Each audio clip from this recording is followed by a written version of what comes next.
Night falls quickly as you're stranded in the open sea, miles from land.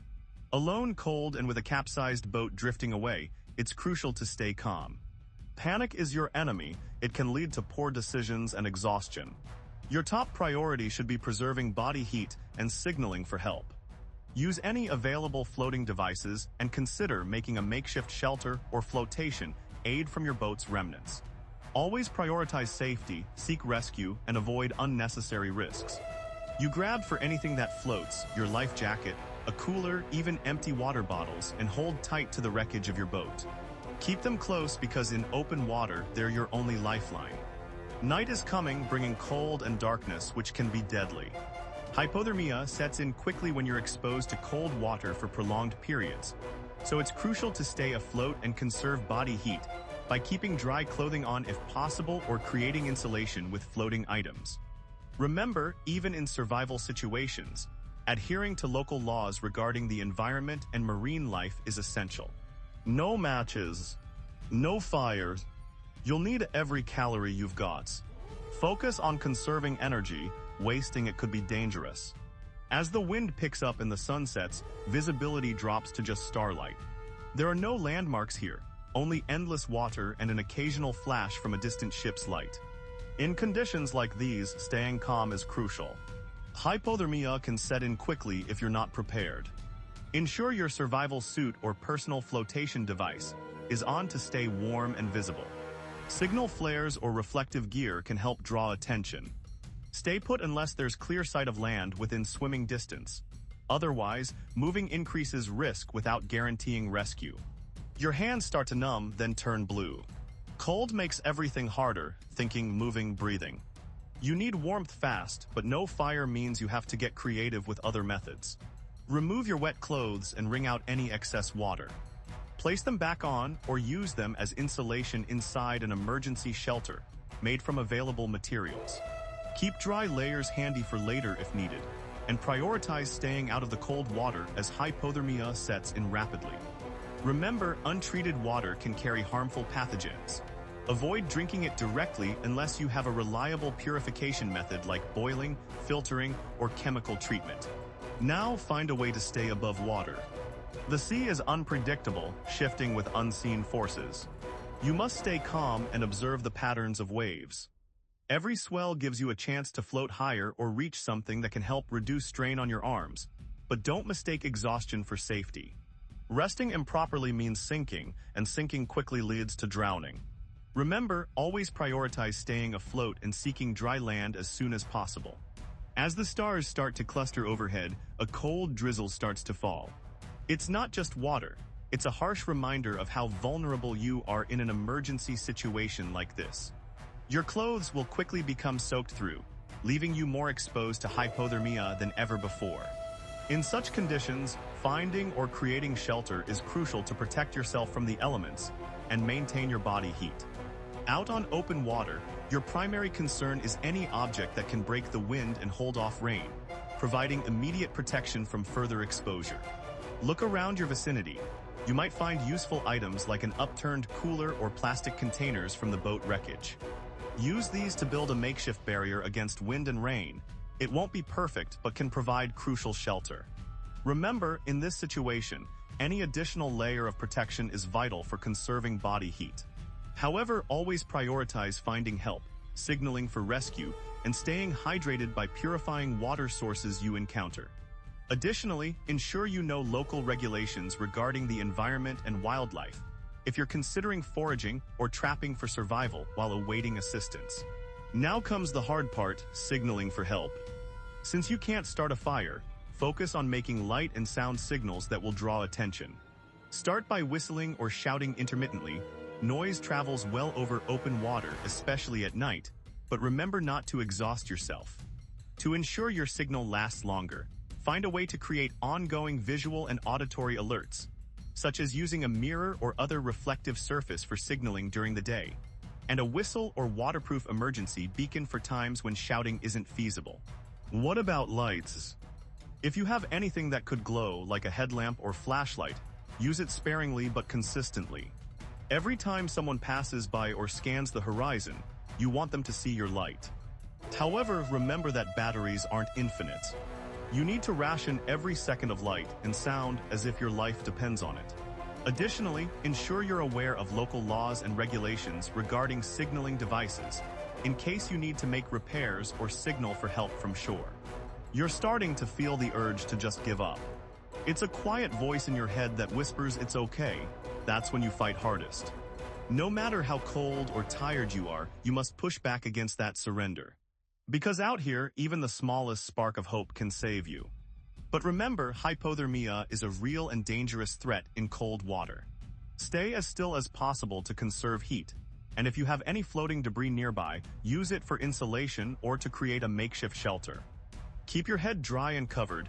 This part of your body loses heat quickly, and signal for help loudly and frequently when you catch sight of anyone or anything that might aid in your rescue. Now comes the moment where it all hinges, the decisions that keep you alive. Every action matters now more than ever, and you need to make them count. First, stay calm and prioritize your immediate survival needs.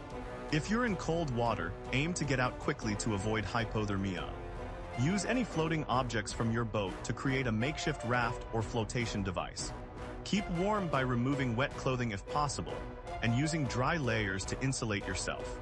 Signal for help with flares or mirrors. Remember, untreated water can carry pathogens, so prioritize finding a way to purify it when you need hydration. Stay aware of local laws regarding distress signals and emergency procedures in your area. Do you see a ship on the horizon? Use every ounce of strength left in your body for one last burst of signaling. Shine your light, blow your whistle as loudly as possible, and shout until your voice is hoarse. Even if it doesn't feel like enough, it might be just what someone else needs to notice you. Remember, always wear a life jacket when on the water, and carry signaling devices like flares or whistles that can help alert others to your presence in an emergency. Or maybe there's no ship, but only the cold sea stretching out as far as the eye can see. In that case, hold tight to your makeshift shelter and wait. Keep moving and stay dry to stay warm. Use your knowledge of survival. Every hour that passes is another chance for rescue. Don't let yourself think about how long it's been or what tomorrow might bring. Remember, hypothermia sets in quickly when wet. Keep your body temperature up by any means necessary. But if you're ever tempted to give up, remember this: out here the battle isn't just against nature, it's also against yourself. The cold will try to break your spirits. Panic and despair are like a second wave, washing over you when you least expect it. You must stay calm and clear-headed. Additionally, remember that hypothermia sets in quickly in water, even if it feels like the cold comes on gradually. Keep moving to generate body heat, but be cautious not to exhaust yourself. Swimming for long periods can deplete your energy reserves fast. Prioritize finding dry land or shelter as soon as possible, and signal for help using any available means. The night is deep now, but the stars still shine above, offering a sense of constancy amid the vastness of the ocean. However, remember that safety lies in preparedness and knowledge. If your boat capsizes miles from shore, conserve energy and stay calm to maximize your survival chances. Use emergency signals like flares or a whistle, and if you need to swim for help, do so safely. Avoid hypothermia by staying with the boat or using it as flotation. Fighting for every breath and seeking warmth are crucial. However, always prioritize safety over exertion. Remember, while survival is possible, it requires preparation and adherence to local laws regarding emergency equipment and procedures. And when the dawn breaks and the chill begins to recede, that's your chance. If rescue hasn't come by then, use your last bits of energy to signal with all you've got. Every minute counts now. Keep moving, stay visible, but also conserve energy to prevent hypothermia. Never forget, this is a fight for life. You're stronger than you think, and staying calm and methodical can mean the difference between survival and succumbing to the elements. This is educational only. Foraging, hunting, and fishing carry real risks and are governed by local laws and seasons. Always verify plant and animal IDs with an expert or field guide, follow your local regulations, and never eat anything you can't 100% identify as safe. When the sun rises and casts its first light on the water, it's time to reassess your situation.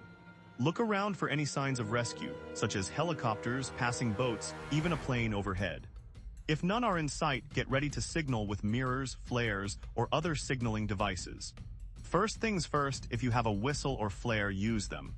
A whistle's 3 short blasts signal "I need help," while a flare can draw attention from miles away. However, flares burn for only about 10 seconds and may attract unwanted wildlife such as sharks. So deploy them only when absolutely necessary and in clear view of potential rescuers. Next, gather any floating debris around you. Use it to create makeshift signals such as a large SOS in the water, or on shore if you manage to make landfall. Even a brightly colored piece of clothing can help attract attention from rescuers. Hang it high where it might be visible and ensure it's secure against wind. Remember, maintaining visibility is crucial for rescue teams to spot you easily. If you have a waterproof phone and battery, use them wisely. Send out distress signals or share photos of your exact location to aid in rescue efforts. However, prioritize conserving power so you can maintain communication with rescuers for as long as possible. Remember, staying visible and audible, using flares, whistles, or any signaling devices, is crucial until help arrives. Now, if your boat had supplies, start sifting through them for any items useful in signaling.